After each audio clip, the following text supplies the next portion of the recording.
What's up? What's up? What's up, family? Hope all is well. I really hope you're doing um, well. I certainly want you to be safe and be healthy. Be careful with all this new COVID stuff going around, and it's obviously taking a toll on a few of our students, and so you just got to make sure that we're safe. I've had my own bouts of health issues, right? And so I got to be real careful myself being around folk. Um, I mess around down, y'all, so we got to really be careful. So, but let me get moving. I don't want to hold you long. Give you about 30 minutes of pure fire if I can do it from the basement of the crib. Quick recap. We talked last Monday about reading Du Bois' Souls of Black Folk. We talked about the idea of being a strange, peculiar state of being black in America. This sort of odd feeling of insecurity, instability. We talked about those four core values or four themes of invisibility, problematic status, right? Exilic in nature, right? Always on the move, always on the run. And so when we think about what it means to be black in America, you know, America didn't create this race problem, right? And so we think about it like race, blackness is right is a social category, yes, but race is a scientific category, right? In the 1700s or whatever, Bernier and some other French and German theorists began to do the taxonomy of races and start hierarchizing various races, right? Scientific experiments like eugenics, right? Eugenics, right? Eugenics. Now look it up if you don't believe me. But even if you do believe me, look it up. Eugenics, right? Theorizing that Europeans, especially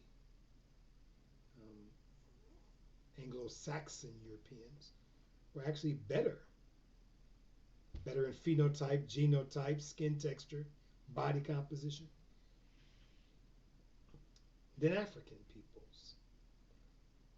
And those theories got so ingrained in the consciousness of Europe that it also was the undergirding principle that allowed them to get involved in the very slave trade in the first place. Of course, America comes on late, right, in the slave trade. I think we talked about that the other day. Right? The Dutch, the Spanish, Portuguese, right? French, they jumped in there, got in. And then America realized they needed a piece of that. Don't leave me out. But America's process because it's so vicious. The birth of cotton and tobacco and having black folk create what we know of as America today. But anyway, in the process, we talked about America not having to deal with these people through constitutional amendments. Because the very Constitution initially, 1776, right, had to say something about these slaves. So they called us 3/5 of a human so that they can do the census, charge taxation for property owners, count black people as property, not as people. Right? Which may be a reason leading us to this conversation today. The idea of property have to always be surveilled, right? Under surveillance. Watch your stuff. Somebody else might come get your stuff, right? In slave times, watching your stuff means your slaves. Make sure nobody poach your slave. Make sure the slaves don't run away. That's your property. That's money. Right?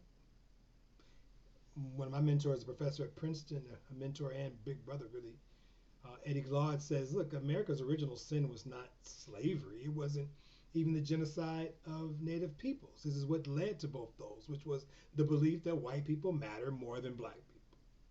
And you combine that with capitalistic greed, the type of greed that creates the slave trade, the barbaric, permanent, violent nature of slavery. It distorts and disfigures a democracy. And so what this class is about, what we had to think about as students, is that if we want a better country with better people, we have to tell ourselves better stories. We can't get mad at, well, you can't teach critical race theory in school. What the hell are you getting mad at? First of all, your school ain't teaching it. Second of all, you got to understand where you came from. Stop telling yourself a lie.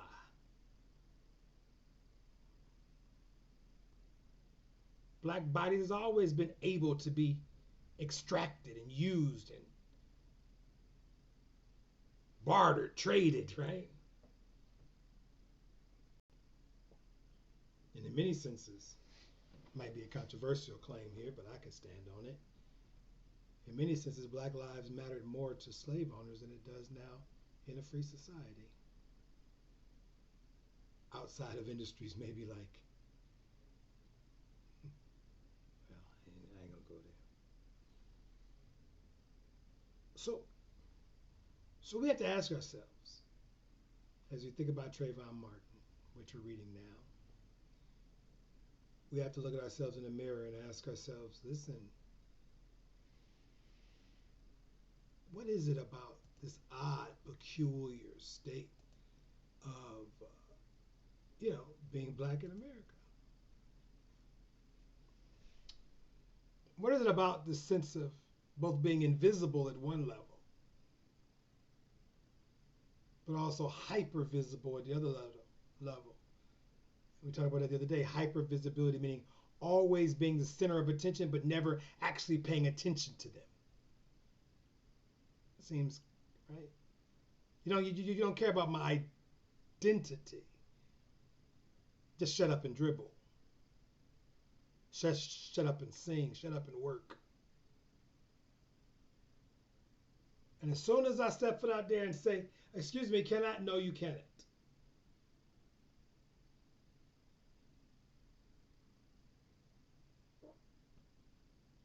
And there's something about the bombardment, the attack of black bodies,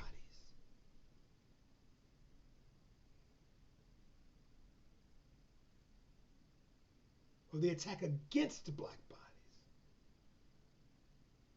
from lynching to beating to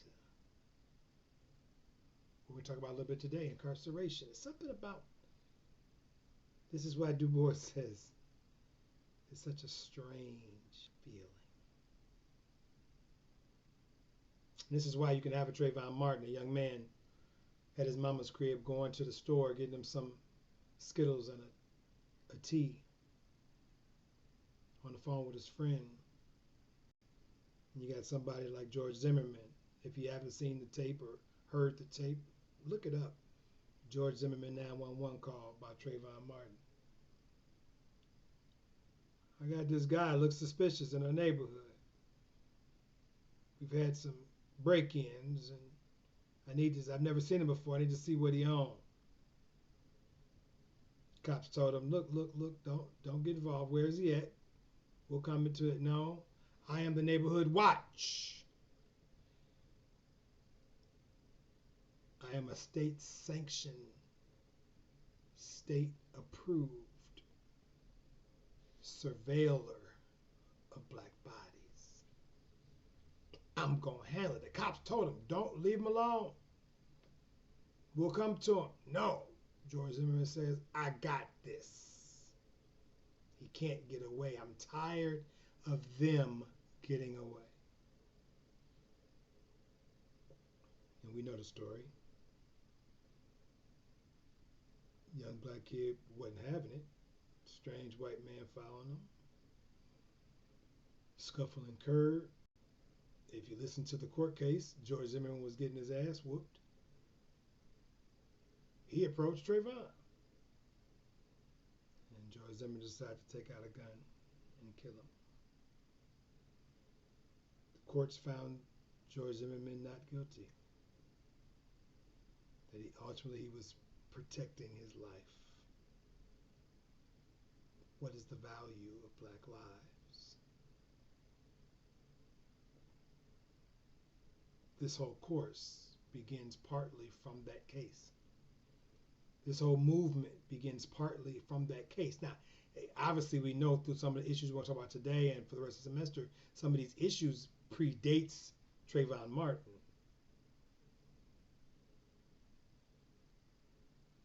But young people always get fired up over something. That's why I like y'all. That's why I like those of you who get fired up.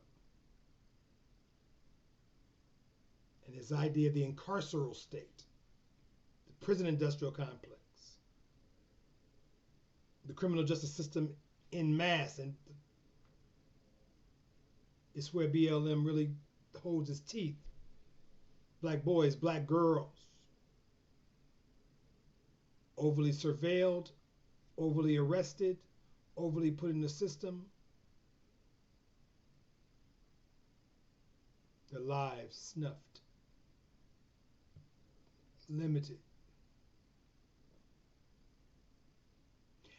And you can't see the limitations of black lives. You can't see the limitations of black value even more plainer than you see in our nation's prisons and jails, which are filled sort of overflowing with people of color. I go to about 20 prisons a year.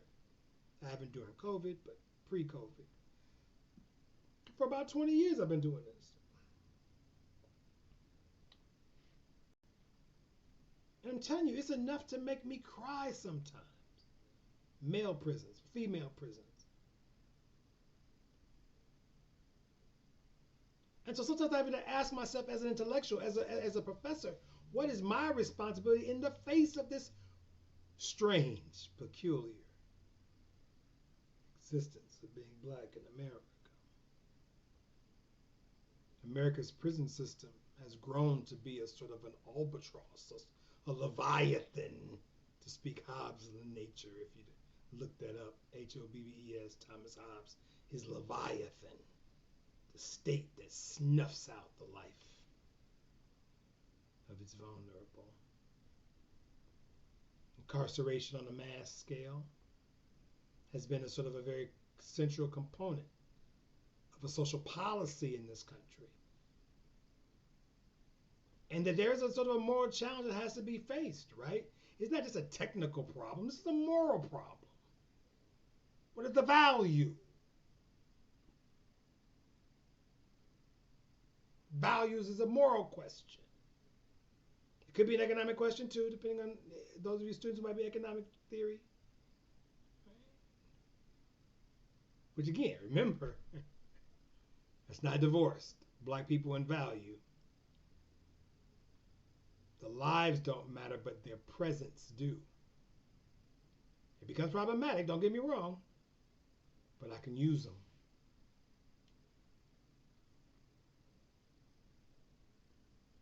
And so it's not just a technical problem, it's a policy. In other class we're talking about, and tonight there's a lecture at the university given, the Richard Rothstein lecture, talked about the color of law. I'll link that to this video in case you wanted to watch that conversation tonight. By lecture, I'm going to encourage you to watch it, actually. But the nature of our country is at stake when we're dealing with this kind of stuff. America. We have these great armies deployed under the sort of this banner that reads what? Freedom, liberty, justice.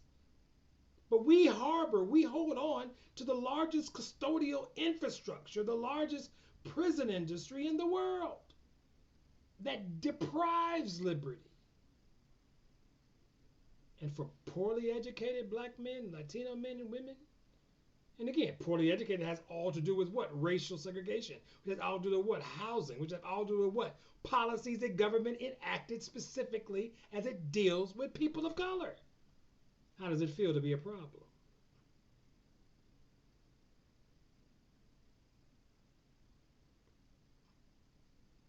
more than just law enforcement, more than just locking people up or locking up bad guys, if you will, in the name of public safety. Mass incarcerations has been the way of governance in our society. But we don't want to spend a whole much time about mass incarceration. That's mass incarceration. That's going to come a little bit later. But what I want to go with that is that what predates incarceration is surveillance. I always feel like somebody's watching me. And then surveillance and then punishment upon surveillance. What are you doing wrong?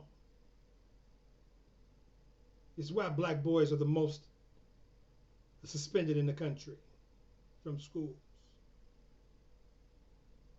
Black and brown boys and girls are most arrested. They may not even get to the prisons, but they certainly get to the system.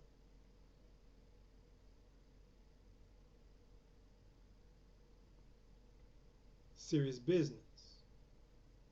This politics of punishment is a violent act by our country, rooted in a history of anti-black sentiment,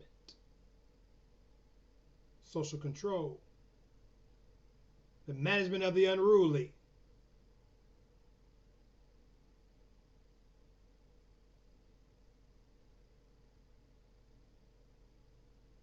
And we said this violence is this physical violence, psychic violence, violence of thought, coercion, conception, symbolic violence, if you will. And how do you keep forth a symbolic violence? Is the idea of the mystification, the scary black man, the spook. I feared for my life. You hear that all the time when it comes to the justification of shooting and killing black people. There's a sense to which, as a thinker, as a professor, who've written books, right? One right here, right? Bam.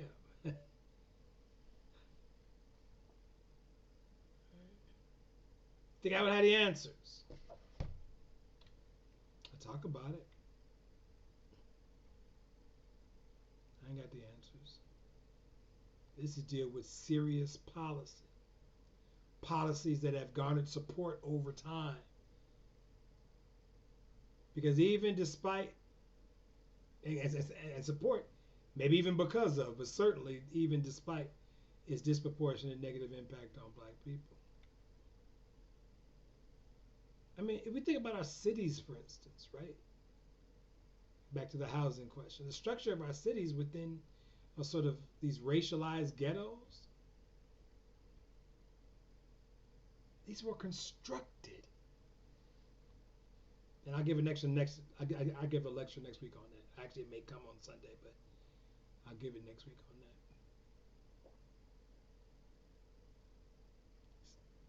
Governmentally sponsored, separated, and segregated communities. Now you can put all of them in one space, deploy all your police in that area, which is why George Zimmerman says we got to watch these people because these people are able to live here.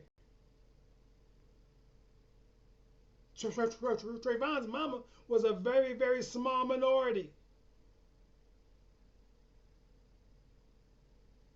Shouldn't even been living there in Sanford, in that area, in that housing community, according to George Zimmerman.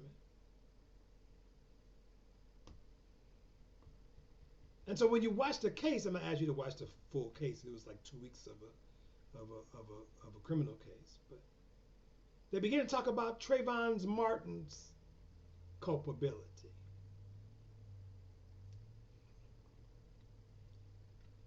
And always blame the victim, isn't it? The sort of ethic of personal responsibility. Why do you got a hoodie on?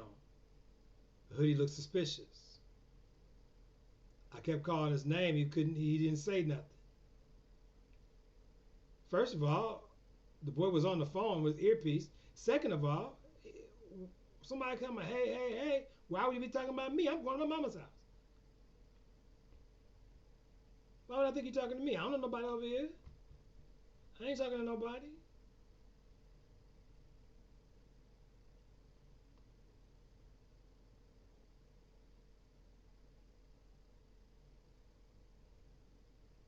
So we have to really ask the question. Let me tell you a quick story.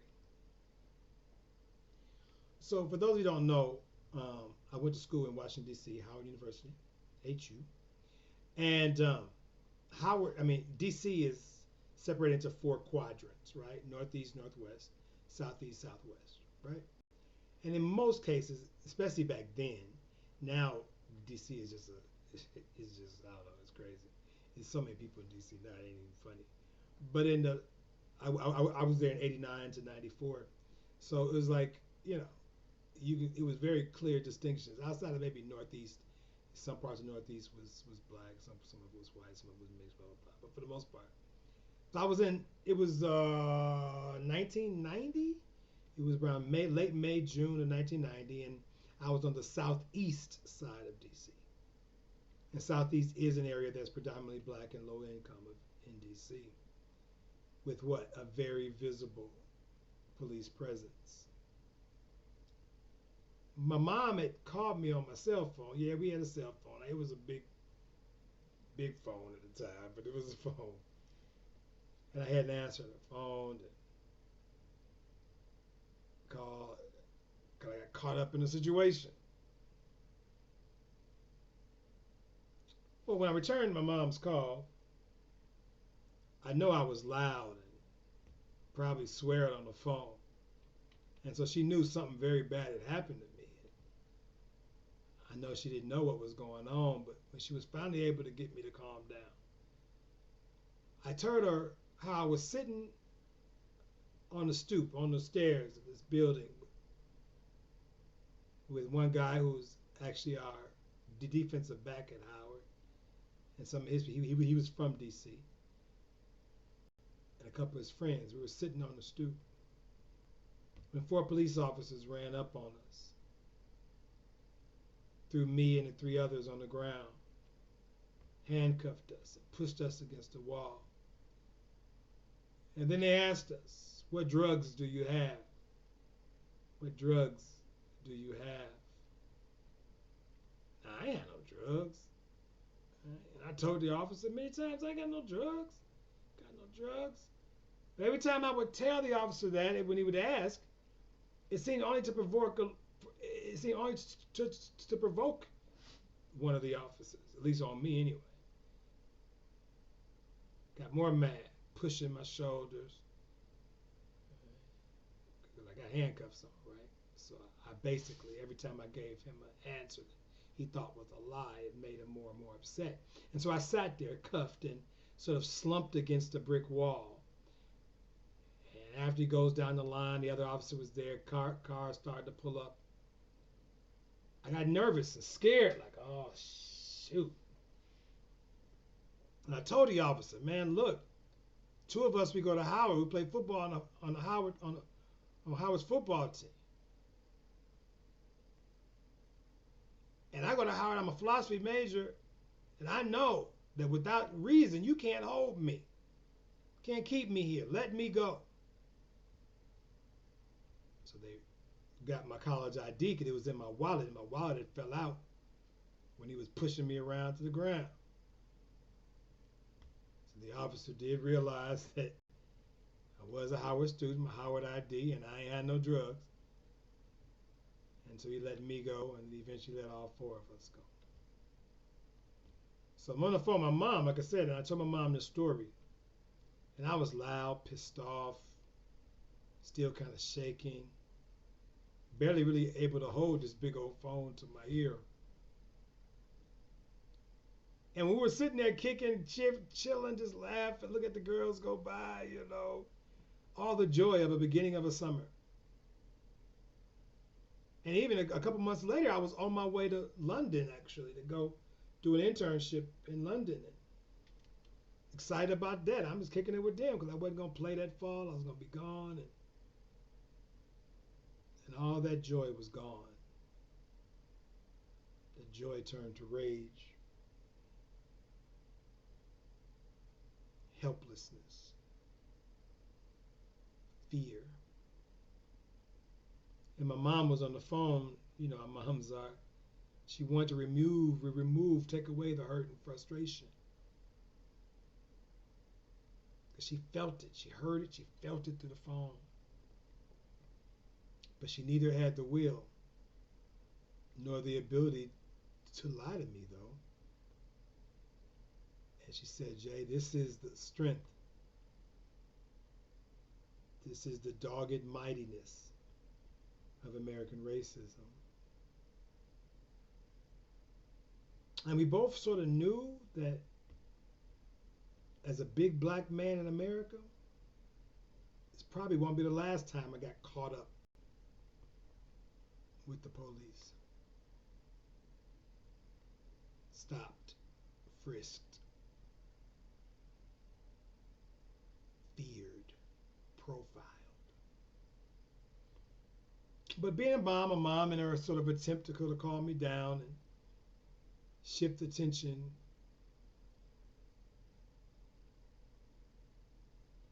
over something that she really had no control over, right?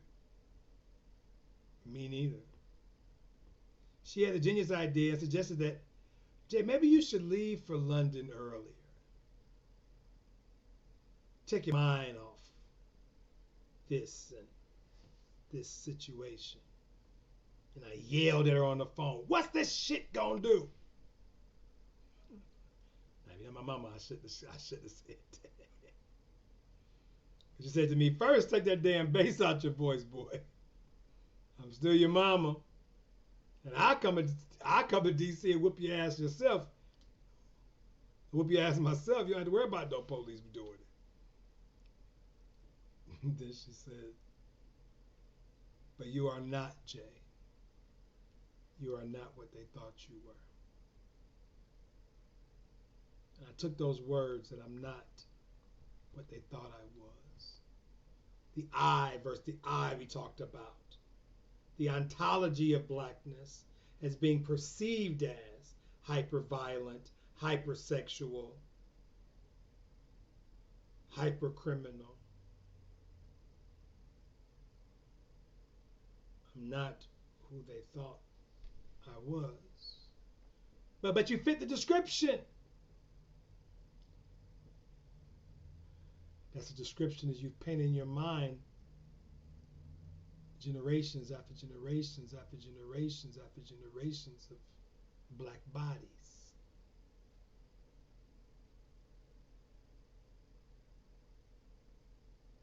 And this sort of violent interaction that Trayvon knew, Zimmerman was not an official officer, but he was deputized as a neighborhood watch guy with a gun. This violent interaction that black men and women and police officers have, as you know, even in your lifetime, in the 2000s, plays out nearly 1,000 times a year. Some receiving very, very high visibility. Now, as a disclaimer, black people ain't the only one getting killed by the police. We know that. But remember, his class is Black Lives Matter is dealing with black folks. I told you week 1. So that's what we're talking about. And according to most sort of recent statistics, blacks are about 3 times more likely to be shot and killed by the police than white people. That means for every 3 white men or women shot in America, there's 9 or 10 black people. So the question on everybody's mind, and the question that should be on people's mind, and certainly the question that gets asked to me a lot as a writer, as a philosopher, as a public guy, Dr. Betty, how do we solve the problem? I hate that question. Not because it isn't a good question, because frankly, I think we're asking the wrong question. Now, not only do I think we're going to solve the problem of racism, I don't think that's going to happen anyway, but I'm not even convinced we even understand how we got in this point in the first place.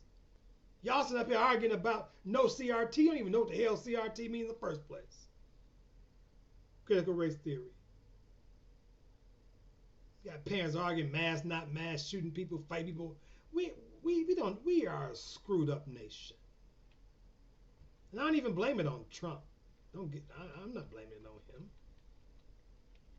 But he sure brought the dogs out. We ain't even asking the right question. You don't even know how we got here in the first place. We have to get to the root causes of the current place that we are in. So maybe that can help us to provide the tools that we need to move us forward. I'm even sometimes more eager to solve the problem than sometimes even understand it. I give you a quote to tweet. Put on your Facebook. A fix that doesn't address the root cause of an issue is not a fix at all.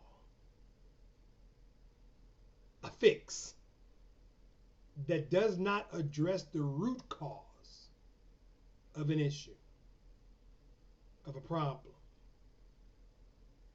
is not a fix at all.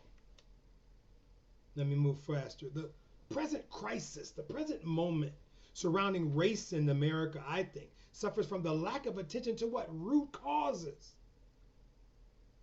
And a better attention to the root causes, I'm convinced, will help us figure out how to move past where we are right now in terms of the racial climate in the United States. So why does the killing of unarmed blacks continue to happen? Why does the Trayvon Martins then, it doesn't stop there, it continues on to the Mike Browns, it continues on to the Rakia Board, just keep going and going.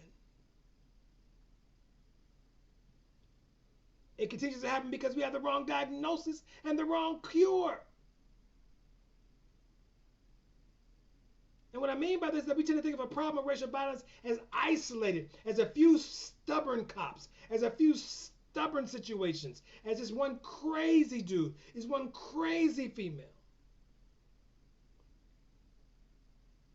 And they ain't kind of got liberalized yet. They ain't woke yet. And then we tend to think the cure to racial injustice in the United States revolves around education. Let's have more diversity classes. I think we need to have more history classes. Maybe even some religion classes. Laying hands on folk. But it's not just diversity classes. When you got people who hate black people sitting next to people who hate white people next to city people, you in a class and it's understanding the different races and structures in America ain't gonna fix that.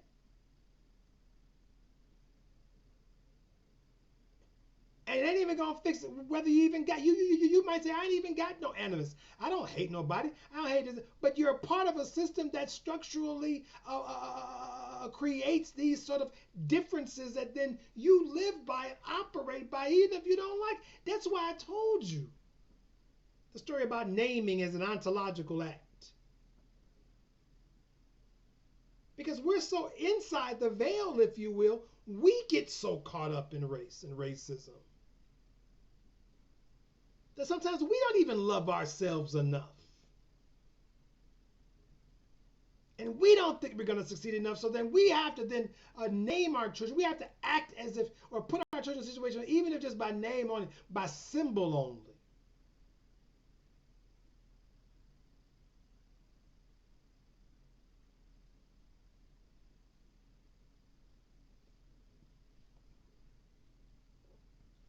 I don't know if the answer is around education. So I think as I kind of close this, let's kind of challenge both these ideas. maybe even offer some solution for us to think about in your reflection papers.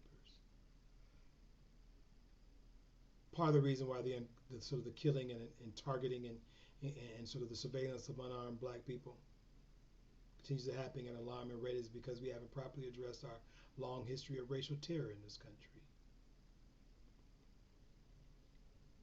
Terror meaning, as I said earlier, the big black monster coming to get you and really coming to get white people and white women and our mothers and our sisters.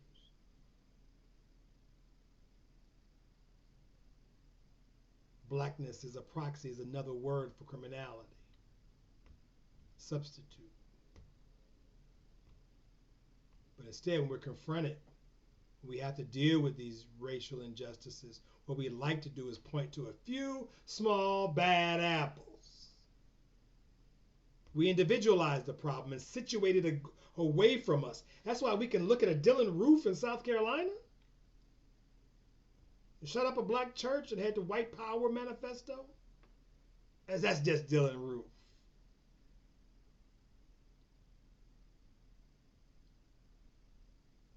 One small bad apple.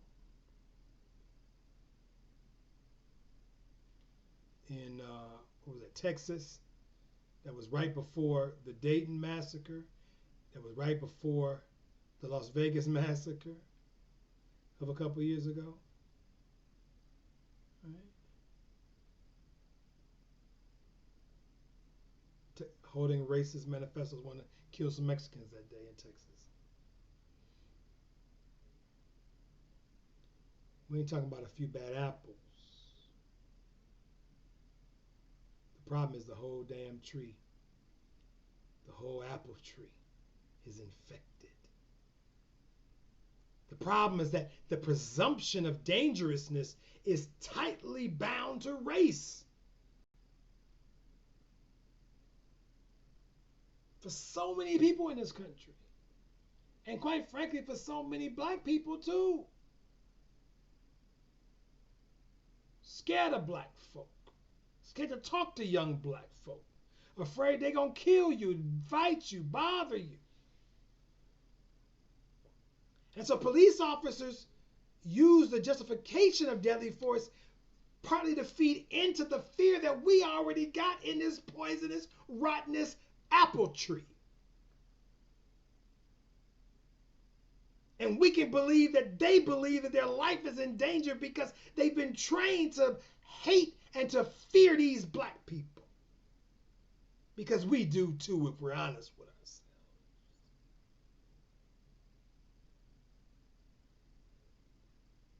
All these high-profile killings of black people over the past year, officers attest to be under what? Under threat. Fear for my life.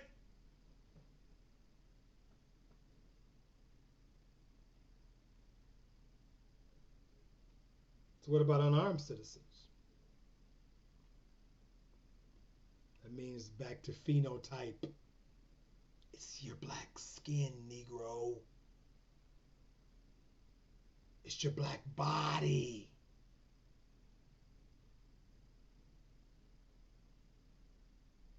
That's the threat.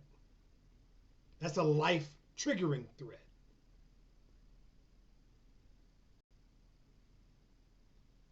And that threat ensures and somehow triggers officers and their ability to use deadly force because you're locked into a society that sees us as deadly forces. Kill the threat.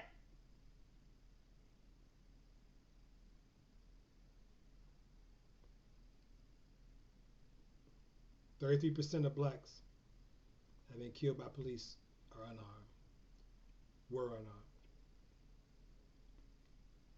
Now, that's just not police, right? That's George Zimmerman that you're just reading about right now.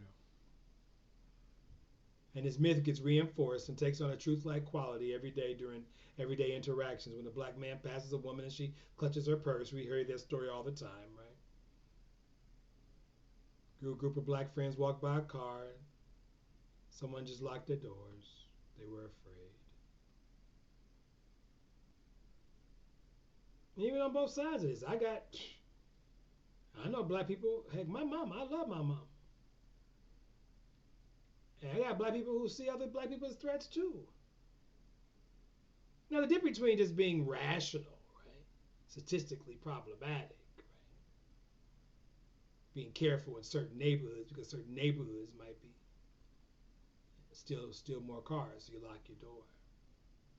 If you're a female and it's dark and you're in any black, white, brown, or another, you need to be careful. Look around. Walk with two, three people. That has nothing to do with race. That's just.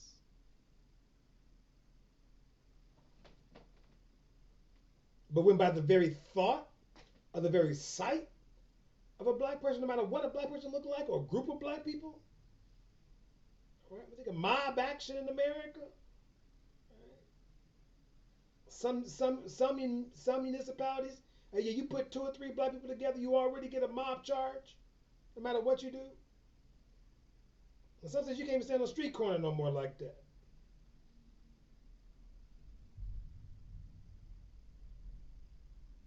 And you got somebody like me running for commissioner, professor.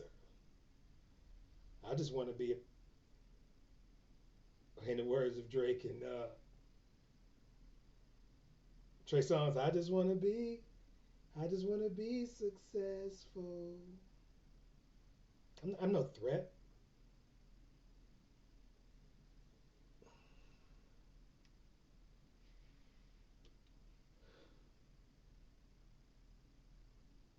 You ever talk to somebody and felt like you didn't even exist? Like if people spoke to you, they spoke right through you.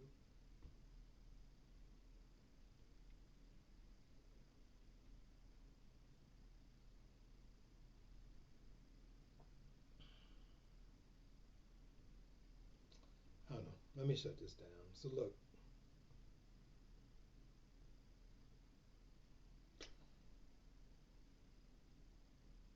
we're talking about the current racial crisis in America, the development, uh, white surveillance on black bodies, the perpetuation of the very same thing.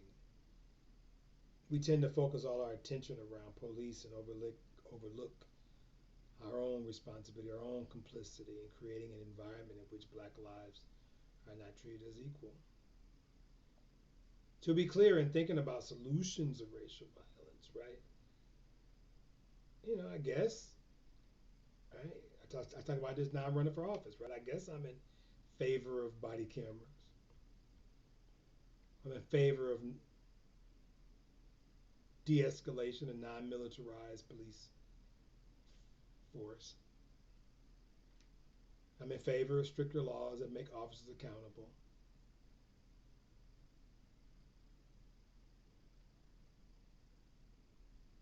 But truth is, and we'll get into the manifesto of Black Lives Matter, but they agree. But to be honest with you, I'm not even sure we would need body cameras if we didn't live in a society that treated black people as dangerous and suspicious as a prima facie ontology. That's philosophy, sorry. Prima, Prima, facie, Facie, ontology, Ontology. As a first glance, based on the being of blackness. It's not just a few black bad apples on a police department or airport TSA or at a school. I'm here to say, in many cases, all of us, who in big ways through our actions and small ways through our silences, support the lie. Because that's what it is. It's a lie. That somehow black people are more dangerous than the rest of us. And so we've misdiagnosed the problem. And because you misdiagnosed the problem, you got the wrong cure for it. So a fix ain't a fix if you ain't got to what? The root. We keep offering up education as a solution. Right? Education. It's like everything wrong, take a Tylenol. Tylenol, Tylenol. And yet, I mean, quite frankly, education is how most Americans understand the responsibility to fix racial injustice. So I get that. And I measure how far we've come in the area of race relations, probably, and more liberal we become in terms of having the conversations, has to do with schooling and especially at the college level. But this issue around the surveillance of black bodies and the killing of unarmed black bodies is not a problem that's going to boil itself down to educational opportunities. That's a misdiagnosis. A book that I write, this one or this one, a book that I write is not going to stop a gunshot. Brother Andre Clark, I think his last name, in Columbus, shot right in his garage. My books ain't gonna stop that. If we go to school all damn day, all damn week, it ain't gonna stop or save what happened to George Floyd. The knee will still be on our neck. And Black Lives Matter knows that's for sure. So in order to confront or combat racial injustices, I think we have to expand our vision and our responsibility to what civil rights actually means. That's the battle against racial violence, understanding civil rights. And instead of just education, we place freedom from racial violence as the crux of what it means to be free. Not free to, as everybody want to, these First Amendment folk, I'm free to do this, I'm free to do that, it's my right. How about free from? Can black people be free from your bullshit? How about free from?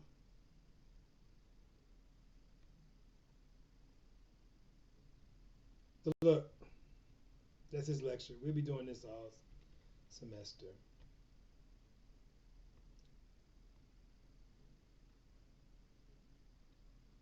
But when you think about this George Zimmerman thing, Trayvon Martin reading, this is why Black Lives Matters was created.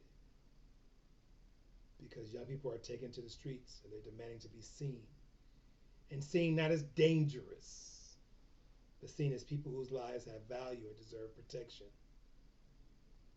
And some of these groups, directly and indirectly with the Black Lives Matter movement, but without the efforts of these groups, so many of the killings of unarmed black men or surveillance of black people would be swept under the rug and would have lost attention a long, long time ago. But because these activists have denied the comforts of silence, you know, this is a story about how many names go on a t-shirt. This is a story about us, about the enduring legacy of of American race and racism. We can't keep making the mistakes of our past. We have to ask ourselves, what is our conversation going to do? What are my books going to do? My books or my silence is not going to save you from a gun or from a knee. But maybe your activism, maybe taking a cue from BLM, and the courage of challenging the status quo just might get you there. I thank y'all. Take care.